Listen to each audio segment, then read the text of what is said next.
Assalamualaikum warahmatullahi wabarakatuh. Bismillahirrahmanirrahim. Alhamdulillahirabbil alamin. Wassalatu wassalamu ala asyrafil anbiya'i wal mursalin sayyidina Muhammadin wa ala alihi wa sahbihi ajma'in. Rabbi shrah li sadri wa yassir li amri wahlul 'uqdatam min lisani yafqahu qawli. Rabbana zidna 'ilma warzuqna fahma wa waffiqna 'amalan maqbula, amma ba'du. Bapak-bapak jamaah masjid Nurul Ikhlas, hamba Allah yang mulia, insyaallah kita akan kembali melanjutkan kajian tafsir kita dari surah An-Nisa ayat yang ke-84, halaman 91. Halaman 91, ayatnya ayat yang ke-84. Ini temanya adalah perintah untuk berjihad di jalan Allah. Untuk itu kita awali dengan membaca Al-Quran surat Al-Fatihah. Mudah-mudahan Allah Subhanahu wa ta'ala membuka semua kebaikan untuk kita, memberikan ilmu yang bermanfaat fid wa dunya wal akhirah. Ala hadhihi niyyah wa ala kulli niyatin shalihah. Al-Fatihah. A'udzu billahi minasy syaithanir rajim. Bismillahirrahmanirrahim. Alhamdulillahi rabbil alamin. Ar-Rahmanir Rahim. Maliki yaumiddin. Iyyaka na'budu wa iyyaka nasta'in. Ihdinas siratal mustaqim. Siratal ladzina an'amta 'alaihim ghairil maghdubi 'alaihim waladdallin. Amin. Saya sampaikan karena serangan penyakit sekarang luar biasa mendadak. Niatilah ketika kita melantunkan Al-Quran agar dijaga lisan kita, mulut kita dari penyakit yang namanya wajib. Itu apa katanya? Beneran itu. Kalau sudah kayak gini terus ngomongnya kayak gitu.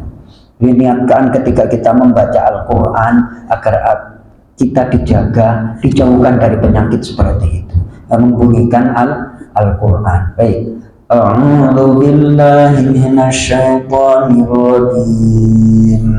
A'udzu billahi minasy syaithanir rajim. Bismillahirrahmanirrahim. Bismillahirrahmanirrahim. Faqatil fi sabilillah. Faqatil fi sabilillah. La tukallafu illa nafsaka wa harril mu'minin. La tukallafu illa nafsaka wa harril mu'minin. Asallahu an yakuffa ba'sal ladzina kafaru. Asallahu an yakuffa ba'sal ladzina kafaru. Wallahu ashaddu ba'san wa ashaddu tankila. Wallahu ashaddu ba'san wa ashaddu tankila. Man yashfa' syafa'atan hasanatan yakul lahu nasibun minha. Man yashfa' syafa'atan hasanatan yakul lahu nasibun minha. Wa man yashfa' syafa'atan sayyi'atan yakul lahu kiflun minha. Wa man yashfa' syafa'atan sayyi'atan yakul lahu kiflun minha. wa kana Allahu ala kulli syai'in muqita wa kana Allahu ala kulli syai'in muqita wa idza huyyitum bi tahiyyatin fahayyu bi ahsana minha wa idza huyyitum bi tahiyyatin fahayyu bi ahsana minha.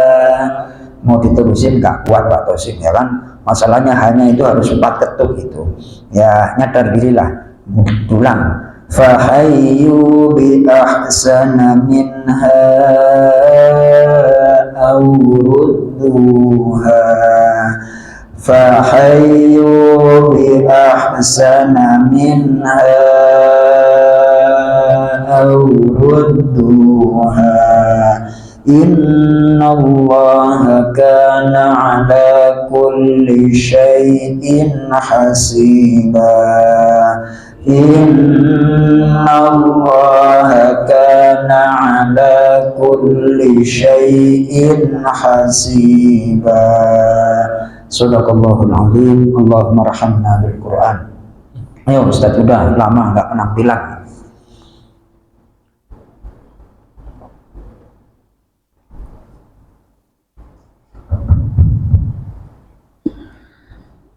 أعوذ بالله من الشيطان الرجيم بسم الله الرحمن الرحيم فقاتل في سبيل الله لا تكلف إلا نفسك وحرد المؤمنين عسى الله أن يكف بأس الذين كفروا والله أشد بأسا وأشد تنكيلا الله من يشفع شفاعة حسنة يكن له نصيب منها ومن يشفع شفاعة سيئة يكن له كفل منها وكان الله على كل شيء مقيتا وإذا حييتم بتحية فحيوا بأحسن منها أو ردوها إن الله كان على كل شيء حسيبا. Allah, sadaqallahul azim. Allahumma rahamna bil Quran. Jadi nanti khutbahnya Ustadz Yuda yang powernya itu ditambah. Powernya apa? Kemarin materinya udah cakep, banyak yang subscribe. Itu powernya kalau khutbah ditambah.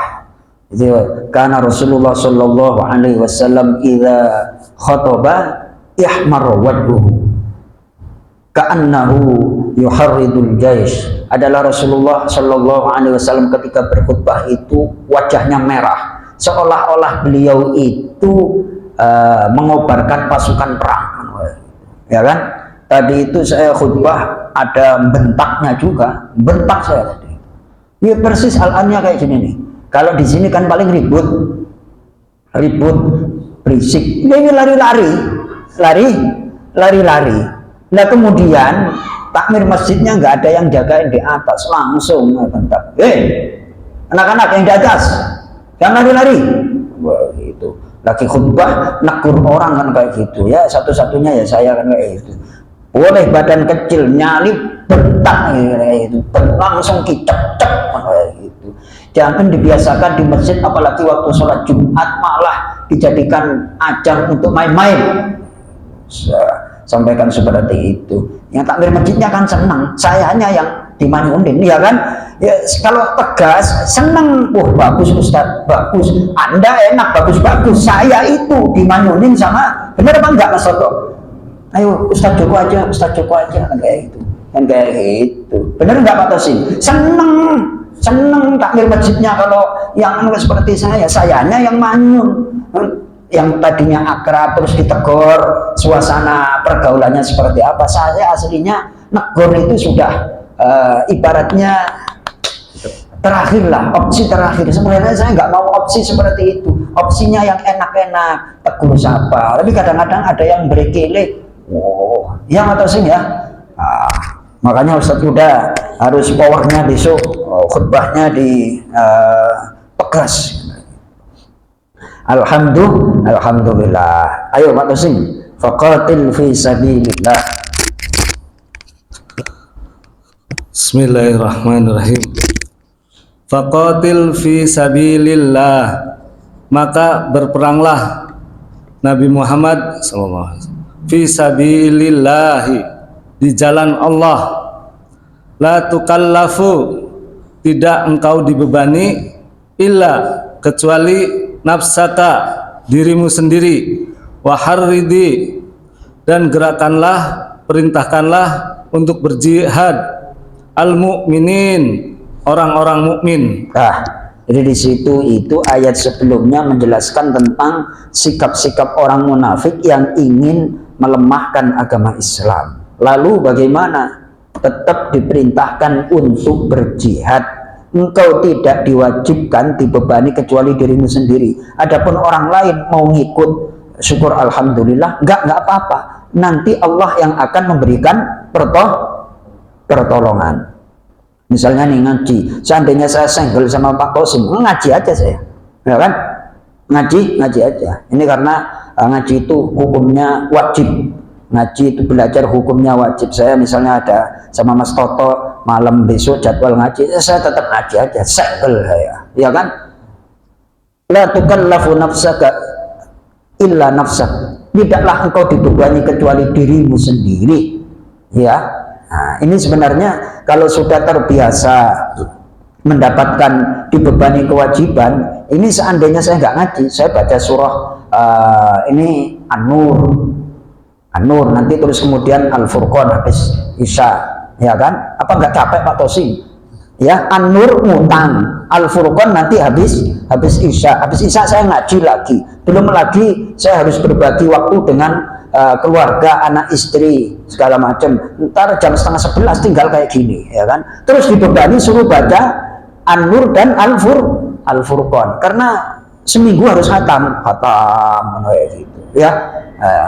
Ya Pak Tosin ya, harus dibebani kan kayak gitu, harus dibebani. Lanjut. Asallahu, mudah-mudahan Allah ayyakuffa, akan mematahkan ba'sa, kekuatan berperang, alladzina kafaru, orang-orang yang mereka kafir. Stop. Jadi ketika kita nurut perintah Allah, nanti Allah yang akan memberikan pertolongan. Yang penting sami'na wa ata'na. Kelihatannya kok sendiri, nanti siapa yang akan membackingi? Udah nggak usah dipikir, itu adalah tanggung jawab Allah Subhanahu wa Ta'ala. Di perintah belajar aja Mas Soto. Pinter nggak pinter bukan urusan kita, ya kan? Mau pinter nggak pinter bukan urusan kita. Pagi hari kita disuruh bertebaran oleh Allah di muka bumi mencari rezeki, berangkat aja. Yang nanti yang ngatur datangnya rezeki itu adalah Allah Subhanahu wa Ta'ala. Berangkat aja. Yang dibebani itu kan dirimu, berangkat seperti sini. Nanti Allah akan mematahkan kekuatan perang orang-orang kafir. Artinya Allah akan memberikan pertolongan. Kadang-kadang kita belum melangkah diperintah mikir dulu. Benar apa enggak Pak Tosin? Itu namanya iman berperang dengan pemikiran. Kalau sudah iman perang dengan pemikiran, berat itu, ya, berat. Di satu sisi hati udah yakin, diragukan dengan berpikir, apa iya ya, apa iya, waduh, itu belum melangkah aja udah berat, belum melangkah udah berat. Lanjut. Wallahu, dan Allah asyaddu, sangat dahsyat, baksan kekuatannya, wa asyaddu dan sangat dahsyat tangkila siksaan balasannya. Tuh, Masya Allah, Allah itu sangat dahsyat kekuatannya, dan Allah sangat dahsyat siksaannya terhadap orang-orang kafir. Lalu ini tolong diingat-ingat ya Ustadz Huda, ini karena sudah naik dari satu mimbar ke mimbar yang lain, ini saya kasih wawasan sedikit, saya berbagi. Kenapa di dalam Al-Quran itu banyak ayat yang memerintahkan untuk berperang, berjihad, seolah-olah agama Islam itu adalah agama perang. Ini biasanya pernyataan diluncurkan oleh orang non-muslim orientalis. Katanya Islam itu damai, tapi ayatnya nyuruh perang. Tuh, jawabannya gimana Pak Tosi? Susah apa enggak itu Pak Tosi? Susah jawabannya. Lalu cara menjawabnya bagaimana? Satu, Islam itu adalah agama damai. Menyerang itu adalah demi untuk mempertahankan agama dan menolong kaum muslimin, bukan ofensif. Jadi ketika kita berperang semata-mata adalah untuk melindungi, bertahan, bukan untuk menyerang. Selanjutnya yang ketiga adalah para orientalis, orang-orang yang membenci Islam itu mencari celah untuk menyudutkan ajaran agama Islam. Biasanya yang hapus aja itu ayat-ayat perang, itu biasanya kan sekolahnya di Amerika. Bener apa enggak tuh? Amerika nyuruh kita menghapus ayat-ayat perang terus damai, lah sononya sendiri bikin nuklir. Bener apa enggak? Itu namanya ngibul. Sononya bikin nuklir, Indonesia damai aja, jangan bikin senjata. Yang bikin senjata gua aja, kamu damai aja. Otaknya Yahudi, jangan mau dikibuli oleh Yahudi, itu orientalis. Ya Mas Wibi ya, sono damai, hapus aja ayat-ayat perang, dialihkan. Ini materi saya kira-kira materi kultum atau materi simposium kayak gini itu. Gitu, cara analisanya demikian ya Mas Bibi ya. Jadi nibun Amerika itu damai aja, damai gundulmu. Ente bikin pesawat yang paling canggih sekarang apa itu Amerika, untuk tanpa nggak dideteksi oleh apa radar dan segala macam. Terus apalagi Mas Yuda, itu uranium dan segala macam. Sementara Indonesia damai aja, hapus saja. Maksudnya kalau kita sudah nggak punya kekuatan, mudah untuk diintimidasi. Jangan mau perang aja terus gitu. Mereka ketakutan, belum apa-apa mereka udah ketakutan. Tuh paham ya Pak Tosin ya? Ini agak-agak sedikit tafsir modern. Tafsir apa? Tafsir kontemporer itu, pemikiran. Lanjut.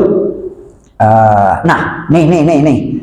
Wallahu asyaddu ba'sa wa asyaddu tankila. Allah itu sangat dahsyat kekuatannya di dalam menolong, dan Allah sangat dahsyat siksaannya. Nah, ayat yang sebanding, ayat yang apa? Sebanding. Ada kata kekuatan, dahsyat kekuatan. Baik, kita buka surah apa ya Ustaz Hidayah? Surah Al-Zariyat. Surah apa? Surah Al-Zariyat. Surah Al-Zariyat itu surah yang ke 50 surah yang ke 51. Surah yang ke 51.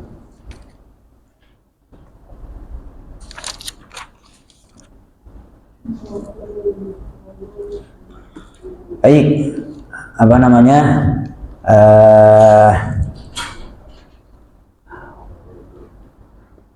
Halaman 523. Halaman 523. Halaman 523. Baik. Ayat yang ke-56. Wa ma khalaqtul jinna. Baik, bismillahirrahmanirrahim. Bismillahirrahmanirrahim.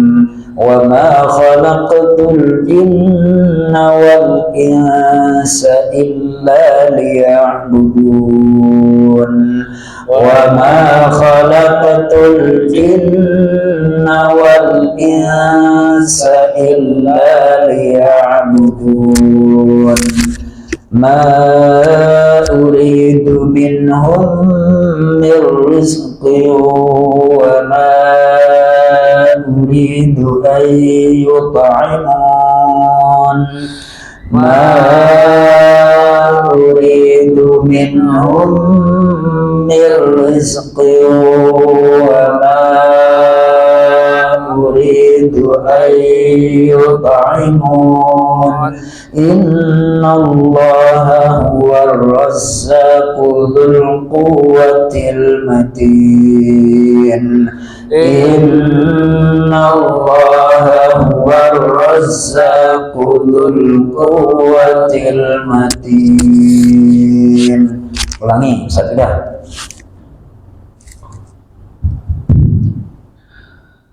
أعوذ بالله من الشيطان الرجيم بسم الله الرحمن الرحيم Allah وما خلقت الجن والإنس إلا ليعبدون ما أريد منهم من رزق وما أريد أن يطعمون إن الله هو الرزاق ذو القوة المتين. Allah, Masya Allah. Pak Tosim bisa tanya ini sama Mas Toto, hidup itu kalau ada beban enak apa enggak, Pak? Hah? Enggak enak ya? Enggak enak. Ya Mas Widi, hidup kalau ada beban bebas apa enggak bebas? Enggak enak berarti ya. Nah, ketika kita ngaji baca Quran, itu sempat mikirin problem rumah tangga apa enggak? Jadi ngaji itu betul-betul menyegarkan pikiran dan hati. Ya, ketika Ustadz Yuda tadi baca, ketika kita baca, jangankan nggak ingat apa-apa, pikirannya diletakkan kayak gini nih. Ada gitu. Taruh. Kenapa? Kita fokus baca. Jadi ketika makanya Rasulullah dalam hadis sahihnya itu, idza marartum bi riyadil jannah farta'u ilaiha. Apabila kalian lewat berjumpa dengan taman surga, gabung. Terus para sahabat nanya, wa ma ya Rasulullah, apa itu taman surga? Hilakul dzikri, yakni orang-orang yang lagi berzikir, lagi ngaji ini gabung. Karena kalau udah di surga tentrem aja, iya kan Mas Wibi? Ya kan, mulai pagi saya kira pikirannya itu udah ruwet, ibarat gelombang itu udah apa namanya kacau balau kayak gitu. Lah di refresh, apalagi Pak Tosim, kerjaannya so tekan sama atasan segala macam, hingga wajahnya kelihatan kusut, ya kan? Wajahnya kelihatan kusut, tekanan sono sini. Ketika ngaji lepas, beban terlepas. Inilah rahasianya membaca Al-Quran, ya kan? Tapi sehebat-hebatnya orang nggak punya beban, nggak sempurna kalau belum ada pasangan. Karena ada pasangan hidup itu apa namanya pahalanya luar biasa, ya. Saya nggak ngomong siapa-siapa, saya hanya apa namanya memberikan. Jadi beban itu bernilai pahala. Bernilai apa? Pahala, ya. Jadi nggak usah minder sama yang satu ini, ya Pak Tosim ya. Ikut-ikutlah, Masya Allah. Alhamdulillah. Ya Pak Aris ya. Dah, apa namanya? Ayo Mas Toto. Wa ma khalaqtul jinna. Langsung terjemahnya aja. Ayat berapa ya Ustaz? Ayat 56. Aku tidak menciptakan jin dan manusia melainkan agar mereka beribadah kepadaku. Lanjut. Aku tidak menghendaki rezeki sedikit pun dari mereka, dan aku tidak menghendaki agar mereka memberi makan kepadaku. Jadi Allah itu yang menciptakan manusia. Allah tahu problem manusia itu mikirin rezeki itu, ya kan? Psikologinya udah tahu lah, nggak usah cerita, udah tahu. Yang dipikirin khawatir tentang duit, khawatir tentang, udah tahu. Nah, itu kita diuji oleh Allah, yakin apa enggak? Kalau yakin yang dikedepankan hati, bukan apa? Pikiran. Lanjut, Mas Toto. Sungguh Allah, dialah pemberi rezeki yang mempunyai kekuatan lagi sangat kukuh. Tuh, jadi Allah untuk ngantar rezeki itu sangat hebat, kuat. Satu ketika contoh Syekh Ibrahim bin Adham, generasi tabi'in itu, dia mulanya seorang pedagang lah, orang yang anak raja dan segala macam, berguru, bertaubat, ingin meninggalkan kemewahan. Satu ketika pas babnya itu tawakal, wahai guru, bagaimanakah Allah memberikan aku rizki? Bertawakallah karena Allah itu maha pemberi rizki, dan seterusnya. Akhirnya diem aja kalau sudah, akhirnya udah tinggalkan perniagaanmu.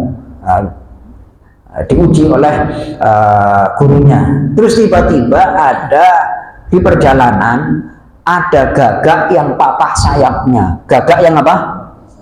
Patah sayapnya. Terus kemudian dia berpikir bagaimana gagak yang patah sayapnya ini diberikan rezeki oleh Allah. Baru saja berpikir ada gagak yang datang yang sehat, terus membawa makanan diantar kepada yang sakit.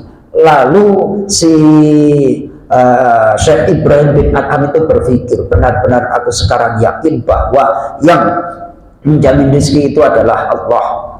Gimana? Datanglah ke gurunya. Bagaimana? Engkau sudah dapat pelajaran, siap. Sekarang aku mau meninggalkan perniagaan karena aku tawakal. Aku baru dapat info, dapat pelajaran yang sangat berharga tentang gagak yang patah satu sayapnya, kemudian diantar rezeki oleh yang sehat sayapnya. Diketawain, bahasa sekarang, sedeng lu tong sedeng. Kenapa? Masa ente milih yang dikasih, harusnya ente milih yang ngasih, gitu ya. Jadi ketika kita sehat, gunakan kesehatan kita untuk maksimal beramal soleh. Udah lakukan aja. Yang pekerja, yang usaha, yang orang ngantor aja. Nanti Allah yang akan memberikan rezeki, itu ikhtiarnya. Besok gimana? Tukang ketoprak saya sering nyampein, tukang ketoprak itu rumahnya kan Curug Jaya, kerjaannya kan dorong gerobak aja. Jadi pembeli pertama bisa memprediksi, Pak Tosi, pembeli pertama perempuan, terus blok A3 nomor sekian. Nah, bisa? Nggak bisa. Sebatas itulah manusia selebihnya Allah yang menentukan. Tuh, innallaha huwar razzaqu dzul quwwatil matin. Ulangi Mas Toto, ayat 58 tuh. Kunci itu. Sungguh Allah, dialah pemberi rezeki yang mempunyai kekuatan lagi sangat kukuh. Allah itu pemberi rezeki dan mempunyai kekuatan. Kalau Allah sudah ngasih, nggak ada yang bisa menolak. Yakin aja, mau di ini kalau sudah waktunya dapat rezeki, pasti dapat rezeki. Jungkir balik kalau belum waktunya dapat rezeki, ya meleset mulu, ya Mas Tok ya. Oh, itu kan banyak saudara kita, rekan kita, tender segala macam, satu tender, dua tender, udah hampir deal, gagal. Masya Allah. Kenapa? Karena dalam masalah rezeki yang bermain itu otaknya. Bermain apa? Jadi meninggalkan keimanan. Berpikir ya haruslah, berpikir harus, akan tetapi jangan jadikan pemikiran itu segala-galanya untuk ngatur rezeki. Nanti kalau mendewakan pikiran, Allah akan dikesampingkan. Kalau Allah sudah dikesampingkan, repot itu, capek ya Pak Tosin ya. Innallaha, baca Pak Tosin, innallaha huwar razzaqu. Ayo. A'udzu billahi minasy syaithanir rajim. Innallaha huwar razzaqu dzul quwwatil matin. Ulangi lagi. Innallaha huwar razzaqu dzul quwwatil matin. Sekali lagi. Innallaha huwar razzaqu dzul quwwatil matin. Wah, itu kalau ingin rezeki itu dibaca, ya, dibaca di sholat itu biasanya ayat-ayat seperti ini dikelompokkan oleh para ulama untuk jalbi rizki, untuk zikir-zikir untuk rezeki. Innallaha huwar razzaqu dzul quwwatil matin. Innallaha huwar razzaqu dzul quwwatil matin. Itu kaitannya dengan rezeki. Kelihatannya sih santai-santai kerjaan Mas Toto, tapi rezekinya kuat kayak itu. Ya, ini ada ayatnya ini. Masya Allah. Ya Mas Fidi ya, kerjanya nyantai akan tetapi cengkramannya diplomasinya santai-santai aja, akan tetapi cengkramannya sekali meraup. Ya Mas Fidi ya, ingat-ingat Mas Toto ayat berapa tuh? 58. Ya minimal sekarang habis sholat dibaca kalau untuk rezeki. Innallaha huwar razzaqu dzul quwwatil matin. Sungguh Allah dialah yang maha pemberi rezeki, yang mempunyai kekuatan dan sangat kukuh kekuatannya. Mantap, nggak bisa ditolak. Ya, kadang-kadang strategi kita tuh A, B, C, D segala macam, nanti D, meleset. Berarti strateginya, ikhtiarnya manusia itu lemah. Apa? Ini kayak gini nih, dipikirin aja. Tidur, mikirin itu, waktunya masuk ke rumah harusnya tersembun sama istri, manyun aja, mikir aja kan kayak gitu ya kan? Coba pakai ini. Innallaha huwar razzaqu dzul quwwatil matin. Sesungguhnya Allah yang maha pemberi rezeki dan pemberi kekuatan dan yang sangat kukuh kekuatannya. Santai-santai aja, akan tetapi ya Mas Widi ya. Mantap apa enggak Mas Widi? Masya Allah, alhamdulillah. Anda mantap, saya nggak ada kopinya, ini cuman air putih aja. Alhamdulillahirabbil alamin ya Allah. Baik, minum dulu. Coba. Alhamdulillah. Ternyata harus air putih biar sehat.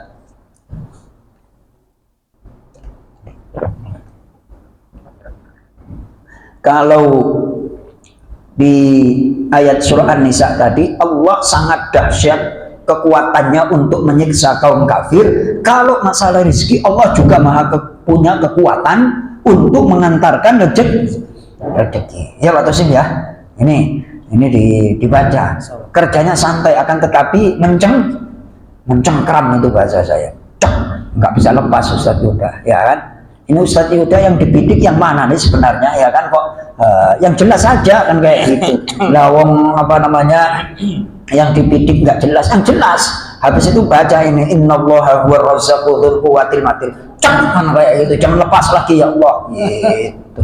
Ya Allah, ya, Masya Allah. Alhamdulillahirabbil alamin. Kita kembali ke surah An-Nisa, An-Nisa. Jadi kita punya Tuhan namanya Allah. Allah itu maha perkasa, Allah itu maha hebat, Allah maha segala-galanya. Faqatil fi sabilillah la tukallafu illa nafsaka wa harridil mu'minin asallahu an yakuffa ba'sal ladzina kafaru wallahu ashaddu ba'san wa ashaddu tankila. Allah mulai dari dulu sampai sekarang sama aja apa enggak Pak Tosim? Sama apa enggak? Sama. Kalau dulu nolong Rasulullah dan kaum muslimin, sekarang ya Allah sama aja, punya kekuatan, punya kesempurnaan untuk nolong hambanya. Allah tidak berubah sifatnya, maha sempurna.